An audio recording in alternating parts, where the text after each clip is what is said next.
Hello everyone, today we're going to be talking some Marvel, so I'm going to put on my Marvel tie. Ant-Man is the final film in Phase 2 of Marvel Cinematic Universe. Its reception was mixed to positive, and I was among those who absolutely loved it. That being said, upon recently rewatching the film, I couldn't help notice several areas where it was lacking something. So in this video today, I'm going to break down the three main things that I think would have made Ant-Man better than it was. Firstly, Yellow Jacket, the villain.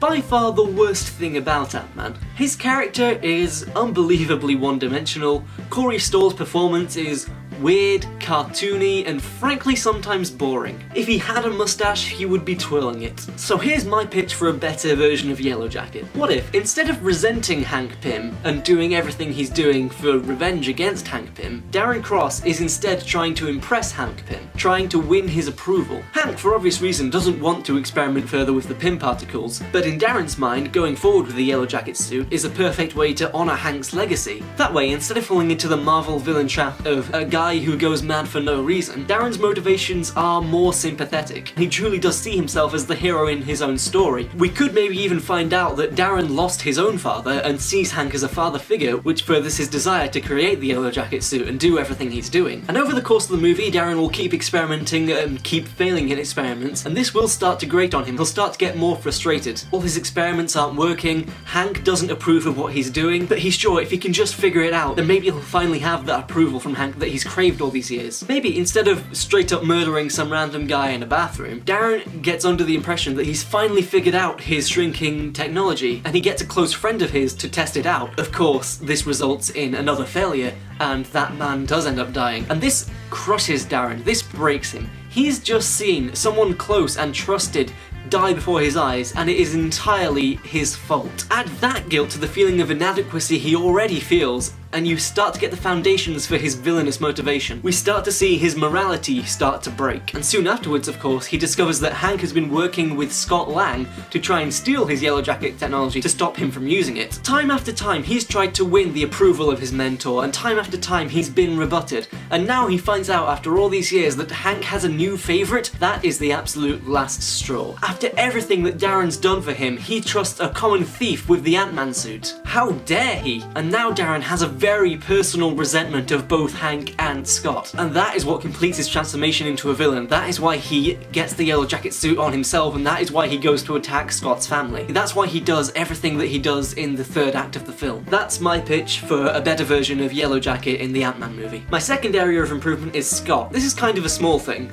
because I really like the characterization of Scott Lang in the movie. Paul Rudd is great, he's really funny, he's a really engaging main character. The only thing I want to change about Scott is his backstory, his infamous burglary that gets him sent to jail. In the movie we learn there's this company that's been stealing from its customers, and Scott took it upon himself to steal that money back and give it back to its rightful owners. He's portrayed as this White Knight, Robin Hood, stick-it-to-the-man-esque character. He has the utmost noble intentions. And like I said, I did like the characterization of Scott in the movie, but I can't feel like his character would be more interesting, more dynamic, if his burglaries were more morally grey. What if he was just burgling for the thrill of it, to help support Cassie, burgling not from some evil conglomerate company, but burgling from rich assholes who, in Scott's mind, deserve it? I think he should still want to redeem himself after getting out of jail, and be unwilling to return to crime even when Lewis is pushing him. However, the financial problems start kicking in just like they did in the actual movie, and they make their plan to do Lewis's perfect score. In my hypothetical version, I also think it would be nice if that whole thing wasn't orchestrated by Hank. The fact that Hank sells someone and relies on a chain of communication to get it back to Scott, to trick Scott into stealing the Ant-Man suit from him, is very convoluted. I think it might be better if it was just a coincidence that Scott goes to rob Hank. Scott finds the suit, he's like, what's this? He tries it on, and then maybe he gets caught by Hank and starts running away. Maybe he figures out he can shrink down in the suit, and there's a fun little chase through Hank Pym's house, with Scott as a really small guy and Hank as a regular-sized human. Similar to when Scott first tries the suit in the movie, but instead it's playing out all in Hank's house. Maybe it ends with Scott getting trapped under a glass. That'd be quite funny, I think. Hank, of course, doesn't see a thief, he sees an opportunity here. For months, he's been looking for a suitable candidate to wear the Ant-Man suit so that Hope doesn't have to. And now, all of a sudden, one's just fallen right into his lap. He latches onto this opportunity like a limpet. Hank decides to use rescues Scott in the heist, and bada bing bada boom, the Ant-Man movie is taking off. Finally, Hope. Hope Van Dyne is also pretty great in the movie, but it's kind of a shame she doesn't get more to do. We see throughout the movie that she and Hank are often butting heads on things. Whether Hope should be allowed to use the Ant-Man suit, whether they should have Scott on their team at all, whether Hank is a good father. We see frequently that she does not always agree with Hank. She doesn't like the idea of always following what he says. I would have a moment after the heist goes south and everything starts going to shit. In the movie, when that happens, Hank and Hope kind of disappear for a bit, but I think it would be nice if there was a moment after that happens where Hope discreetly disappears amid all the chaos. She firmly believes that Scott is not ready to fight Darren on his own. He hasn't had enough training, he's not prepared for this.